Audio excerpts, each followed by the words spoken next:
नमस्कार दोस्तों, पैसा और बाज़ार चैनल में आप लोगों का स्वागत है। आज हम बात करने वाले हैं कि बहुत सारे निवेशकों का जो हमारे व्यूअर्स हैं, उनका सवाल था कि बाज़ार काफ़ी ऑल टाइम हाई हो गया है, बाज़ार ने अपना जो पुराना लेवल तोड़ दिया है, ऐसे में हमें निवेश करना चाहिए कि नहीं करना चाहिए? अर्थात उनका सवाल है कि बाज़ार क्या ओवर वैल्यूड हो गया है? और तो उन सब सवालों को ध्यान में रख कर के हमने सोचा कुछ आंकड़ों के साथ में आपसे बात किया जाए। तो अब ये सवाल है कि बाज़ार क्या ऑल टाइम हाई है? बिल्कुल ऑल टाइम हाई है। ये पहली बार ऑल टाइम हाई हुआ है। ये ऑल टाइम हाई होते-होते ही ये यहाँ तक पहुँचा है। आगे भी ऑल टाइम हाई होते-होते ही आगे ये जाएगा। तो बाज़ार की टाइमिंग करना बहुत मुश्किल है। और टाइमिंग जो भी लोग बता रहे हैं कि या बाज़ार का ये लेवल आएगा, बाज़ार का वो लेवल आएगा, वो अनुमान है। उस पे बहुत ज़्यादा भरोसा नहीं किया जा सकता है।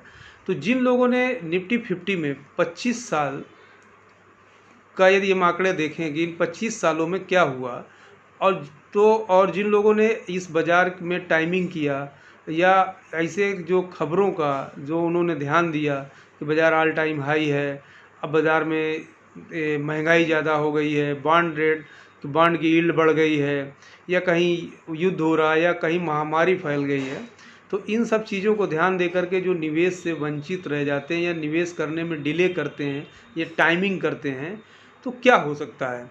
तो वैसे म्यूचुअल फंड में यदि देखा जाए तो एवरेज रिटर्न करीब 18-19% का CAGR से है। लेकिन हमने एक कैलकुलेशन आसान करने के लिए केवल निफ्टी का ही उदाहरण लिया कि निफ्टी यदि कोई फुली 1 लाख रुपए लगा किया होगा 25 साल पहले, तो उसको 11.75% से का रिटर्न मिला। मतलब 18 लाख से भी अधिक उसके पैसे बन गए। लेकिन जिन्होंने 5 बेस्ट ट्रेडिंग डे मिस कर दिया ये निर्णय लेने में कि अभी बाज़ार और गिरेगा या बाज़ार अभी ऊपर है, काफ़ी ज़्यादा ऊपर ओवर वैल्यूड है, उनका रिटर्न 10% से भी कम हो गया। और उसका इम्पैक्ट देखिए 25 साल में करीब 7 लाख रुपए कम मिले उनको, 11,19,000 रुपये। यदि किसी ने 10 बेस्ट ट्रेडिंग डे मिस कर दिया तो उसका जो रिटर्न है वो 9% से भी घट गया, 8.18% हुआ, और 7,90,000 के आसपास उसको रिटर्न मिला। इसी तरीके किसी ने यदि 25 साल में 30 बेस्ट ट्रेडिंग डे मिस कर दिया तो उसको केवल 2.5 लाख रुपए ही मिले, मतलब सेविंग अकाउंट से भी कम। और यदि 40 बेस्ट ट्रेडिंग डे जिसने मिस कर दिया उसको तो कुछ भी रिटर्न नहीं मिला, उसने अपने मन से ही गंवा दिया, अपना धन ही गंवा दिया, क्योंकि इन्फ्लेशन एवरेज 7% के आसपास, 6.5% के आसपास, और आपने रिटर्न कमाया 1.5%। तो बाज़ार को टाइमिंग करना बहुत कठिन है। जिन लोगों ने टाइमिंग किया, अब उसको दूसरे उदाहरण से समझें कि ये 10 बेस्ट ट्रेडिंग डे क्या हैं। तो जिस समय डॉक्टर मनमोहन सिंह दोबारा UPA सरकार बनी और शपथ लिया 18 मई 2009 को, एक ही दिन में बाज़ार लगभग 18% बढ़ गया, 17.74%। 1 मार्च 2097 को 10% से अधिक एक ही दिन में बाज़ार बढ़ा। इसी तरीके से आप देखें तो यदि हम 7% के आसपास के आंकड़े हमने लिया तो ये 10 बेस्ट ट्रेडिंग डे हैं। इनमें से यदि आप 5 मिस कर दिए तो आपने देखा क्या रिटर्न हो गया। यदि आपने ये पूरे 10 मिस कर दिए तो आपका क्या रिटर्न होगा। और ऐसा होता ही है। अब ये क्यों होता है कि किसी को नहीं पता था कि 18 मई 2009 को सेंसेक्स 18% बढ़ जाएगा, डॉक्टर मनमोहन सिंह दोबारा प्रधानमंत्री बनेंगे, बाज़ार इतना खुश हो जाएगा। वो ये रिटर्न उसको मिला जो इसके पहले निवेशित था, ना कि उस दिन निवेश किया। उस दिन निवेश करेगा तो 18% तो उसको महंगा ही मिलेगा, क्योंकि प्री ओपनिंग सेशन से ही बाज़ार बढ़ जाता है। और यदि म्यूचुअल फंड में तो उस दिन की जब NAV मिलेगी, तो NAV उस रात की मिलेगी, मतलब 18% महंगी मिलेगी। तो ये आपके अब 18 मई 2004 को 8% बढ़ जाता है एक ही दिन बाज़ार, और 7 अप्रैल 2020 को 8.76% बढ़ जाता है। तो अब हम दूसरा उदाहरण भी देंगे कि वर्स्ट कंडीशन भी आती है बाज़ार में, 10 वर्स्ट ट्रेडिंग डेज की भी बात करेंगे। तो 23 मार्च 2020 को ये लास्ट ट्रेडिंग डे कोरोना की गिरावट थी, जिस समय कोविड आया तो बाज़ार ने जो रिएक्शन दिया, तो आप देखें 2 दिन ऐसे हैं उस महीने में, एक 12 मार्च और एक 23 मार्च, दोनों को यदि मिला दो तो 21% का गिरावट इन्हीं 2 ट्रेडिंग डे में हो गई थी। और पूरे महीने में यदि देखें तो करीब 39% 40% बाज़ार गिर गया था। लेकिन जिन लोगों ने इस गिरावट में रिएक्शन नहीं किया, तो यदि कंपैरिजन करके देखें तो आप देखें कि 7 अप्रैल 2020 को ही बाज़ार एक दिन में ही 8% बढ़ गया था, मतलब 15 दिन में ही, जबकि कोविड उस समय चल ही रहा था और कोविड की शुरुआत हुई थी, भारत में लॉकडाउन लग गया था, लेकिन बाज़ार ने उसका एनालिसिस कर लिया कि क्या नुकसान हो सकता है और बाज़ार उसको एडाप्ट करके आगे बढ़ गया। तो जो 15 दिन इंतज़ार कर लिया उसका ये 8% की रिकवरी हो गई। 8% की तो एक दिन की रिकवरी है, लेकिन बाज़ार धीरे धीरे कई परसेंट, मतलब लगभग वो 12-13% ही रिकवर कर गया था। तो इस तरीके से बाज़ार अपने आप को रिकवर कर लेता है। इसमें जो बहुत ज़्यादा रिएक्ट करने की ज़रूरत नहीं होती, बहुत ज़्यादा टाइमिंग करने की ज़रूरत नहीं होती। तो इन 25 सालों में आपने देखा कि हम 10 बेस्ट ट्रेडिंग डे की बात भी किया, 10 वर्स्ट ट्रेडिंग डे की भी बात किया, उसके बावजूद निफ्टी 19,000 पार कर गया। तो बाज़ार को टाइमिंग करना काफ़ी कठिन है। जो भी आपको टाइमिंग के बारे में बात कर रहा है वो अनुमान की ही बात कर रहा है, और अनुमान हमेशा सच नहीं होता, कभी कभी अनुमान सही भी हो जाते हैं। अब एक और उदाहरण हम लोग देते हैं कि अभी मार्च के अभी 2 उदाहरण की हम बात करेंगे। 1 जून 2022 में जब यूक्रेन युद्ध शुरू हुआ 22 में, उसके बाद धीरे धीरे इन्फ्लेशन बढ़ने लगी और जो बहुत सारे आर्थिक प्रतिबंध लगे, तो बाज़ार जून 2022 में 18% नीचे आ गया। अब उस समय भी एक बात थी कि बाज़ार 12,000 की निफ्टी आ जाएगा, सेंसेक्स 50,000 के नीचे आ जाएगा, तब हम इन्वेस्टमेंट करेंगे। और बहुत सारे लोग चिंता व्यक्त कर रहे थे कि दुनिया में क्या होगा। लेकिन बाज़ार 52,000 से सेंसेक्स ऊपर, या 15,200 से निफ्टी ऊपर मूव कर गया। 1 साल 1.5 साल तक वहाँ कंसोलिडेट करता रहा और आज 19,000 को पार कर गया। तो जब भी आप निवेश करते हैं इक्विटी मार्केट में, 1 साल 6 महीने 1.5 साल के लिए निवेश नहीं करते हैं। इन्वेस्टमेंट तो एक लंबी जर्नी है, लंबी जर्नी में जो आपका वेल्थ क्रिएशन होगा, यदि 1 साल में 10% बाज़ार बढ़ भी जाए तो बहुत ज़्यादा वेल्थ क्रिएट नहीं कर पाएंगे हम लोग छोटे निवेशक, जिनके आप ज़्यादा अमाउंट लगा हो, 10-20-50 करोड़ लगा हो, उनके लिए 10% काफ़ी महत्वपूर्ण है। अब हम 1 लाख रुपए यदि इन्वेस्ट किए, 10% बढ़ भी जाए तो 10,000 रुपये है, उससे बहुत ज़्यादा ज़िंदगी में सुधार या हमारी आर्थिक स्थिति में सुधार नहीं होता है। तो रिटेल निवेशकों को बहुत ज़्यादा इस तरीके की खबरों पर नहीं रिएक्ट करना चाहिए और बहुत ज़्यादा परेशान नहीं होना चाहिए कि ये इन्फ्लेशन के आंकड़े क्या आ रहे हैं और अब यूएस में मंदी आ जाएगी, इस क्वार्टर में मंदी आ जाएगी, 3 क्वार्टर मंदी चलेगी, 4, ये सब क्या हो गया। अभी मार्च 2023 में बाज़ार रिएक्ट किया और जो नीचे आया, काफ़ी पूरा महीना बाज़ार नीचे रहा, लगातार गिरता रहा।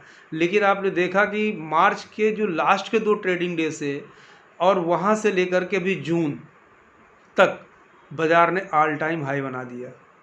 और आपके जो भी एनएवी का मूवमेंट देखिए। अब कुछ एग्जाम्पल, जैसे स्मॉल और मिड कैप ने आउट परफॉर्म किया।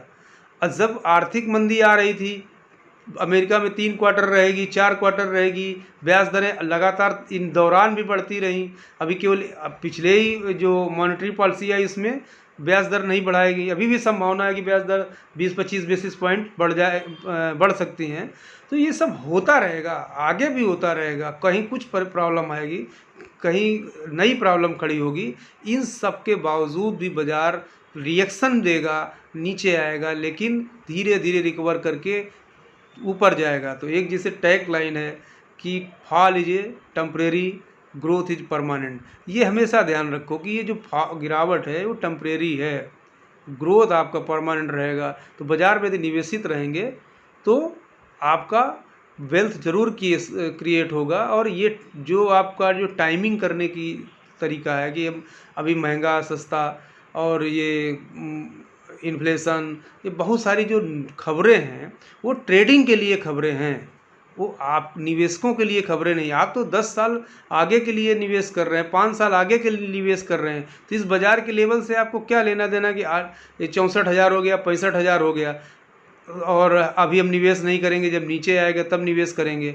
और इसी तरीके करते करते आप ये बेस्ट ट्रेडिंग डे यदि मिस कर लिया और तो रिटर्न आपका बहुत ख़राब हो जाएगा। वर्स्ट ट्रेडिंग डे में आपको रिएक्ट नहीं करना है और हमेशा निवेशित रहना है और ये बेस्ट ट्रेडिंग डे का एंजॉय करना है। अब आपका दूसरा सवाल कि बाज़ार क्या इस लेवल पे महंगा है, इस सेंसेक्स ओवर वैल्यूड। तो आप देखें कि जून 19 में जब सेंसेक्स जो प्री कोविड की बात है 39,395 का लेवल था, उसमें सेंसेक्स थी 28 से ऊपर थी। जून 2023 में कितनी पी है 64, सेंसेक्स का लेवल कितना है 64,719, ऑल टाइम हाई है। पी कितनी है 23, बाज़ार 17% 2019 से सस्ता है। इसमें एक डेटा एंट्री करना भूल गए, जो आपका यदि देखें कि जब ऑल टाइम हाई बनाया था पिछली बार 64,000 पार किया था बाज़ार अक्टूबर 2022 में, अक्टूबर 2021 में, उस समय इसका पी 31 था। यदि 31 के पी से देखो तो बाज़ार लगभग 30% के आसपास आज भी सस्ता है। तो ये बाज़ार के जो नंबर देख करके मत आप सोचिए कि बाज़ार 64,000 में बहुत महंगा है। यदि ये 30 की पी में देखा जाए, 28 की पी में देखा जाए, तो बाज़ार को 70,000 पार कर लेना चाहिए, 74-75,000 का लेवल होना चाहिए यदि उस पी को देखते हो। तो उस पी को नहीं देखना है, आपको ये देखना है कि जो हिस्टोरिकल पी है वो भी बाज़ार की इसी के लेवल पे है। तो बाज़ार अपनी हिस्टोरिकल पी के लोवेस्ट पे चल रहा है। तो यदि उस हिसाब से भी देखेंगे तो बाज़ार काफ़ी इसमें स्कोप है ऊपर जाने का। बाज़ार अभी महंगा नहीं है, 18-20% अभी भी इसमें बाज़ार में पोटेंशियल बनती है। तो ये ध्यान मत दो कि बाज़ार ये ओवर वैल्यूड है या बाज़ार ऑल टाइम हाई है। ये ट्रेडर के लिए ये न्यूज़ है, ये इंजॉय करने की बात है। ये बाज़ार ऑल टाइम हाई होते होते यहाँ पहुँचा है, आगे भी हाई होता ही जाएगा, तभी तो आगे जाएगा। यदि बाज़ार ऑल टाइम हाई नहीं करेगा तो फिर आगे कैसे जाएगा। तो इन सब चीज़ खबरों से ध्यान मत दें, आप निवेशित हैं, निवेश करते रहें और अपने निवेश को गोल से जोड़ते रहें और अपने स्वभाव के हिसाब से निवेश करें। दूसरी एक से बड़ी समस्या है कि आप ज़्यादातर पैसा आप डेट में लगा के रखते हैं, फिक्स्ड इनकम में रखते हैं, अपनी क्षमता के अनुसार इन्वेस्टमेंट नहीं करते हैं। लेकिन जो छोटा इन्वेस्टमेंट करते हैं इसमें पूरी क्षमता लगा देते हैं, यही समझने में कि बाज़ार का ये ओवर वैल्यूड है, कि बाज़ार का 64,000 का लेवल पार कर गया और फलाने न्यूज़ चैनल में या अखबार में ये स्पॉट की सलाह है कि हम निवेशकों को सावधान रहना चाहिए। बिल्कुल सावधान रहना चाहिए, ये कोई गलत सलाह नहीं है, लेकिन सावधान रहने का मतलब नहीं कि आप रिएक्शन गलत दें।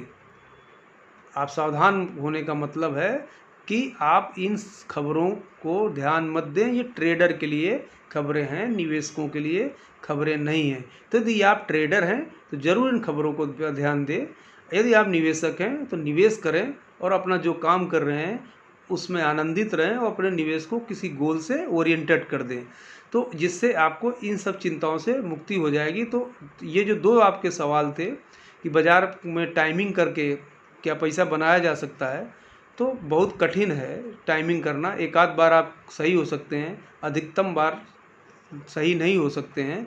और यदि आपने बेस्ट ट्रेडिंग डे मिस किया तो आपको क्या होगा परिणाम, वो आपको हमने बताया है। और बाज़ार दूसरा सवाल था कि क्या ये सेंसेक्स जो ऑल टाइम हाई है ओवर वैल्यूड है, तो ये भी ओवर वैल्यूड नहीं है। तो इसलिए भारतीय निवेशकों को चिंता करने की ज़रूरत नहीं है। भारत की इकोनॉमी अच्छा कर रही है। आप देख रहे हैं कि वर्ल्ड इकोनॉमी में या बाज़ार में ज़्यादा जो है वोलेटिलिटी है, भारत के बाज़ार में आप देखते हैं कि उतनी वोलेटिलिटी नहीं है। बाज़ार और भी यदि गौर से ध्यान देना शुरू करेंगे तो बाज़ार कभी सुबह निगेटिव खुलता है तो शाम तक पॉजिटिव हो जाता है, तो कभी बाज़ार सुबह पॉजिटिव खुलता है शाम तक निगेटिव। तो बाज़ार का स्वभाव है, दिन में कई बार का पॉजिटिव निगेटिव हो जाए। तो इन सब चीज़ों से आपको नहीं घबराना, आप अपना काम करें और एंजॉय करें और बाज़ार में निवेशित रहें और वेल्थ क्रिएट करें। तो इसी के साथ यदि आप हमारी चैनल में पहली बार आए हैं तो सब्सक्राइब करें। आपको ऐसे बहुत सारे आंकड़े मिलते रहेंगे और लाइक भी करें जिससे हमारा हौसला बढ़े। धन्यवाद दोस्तों।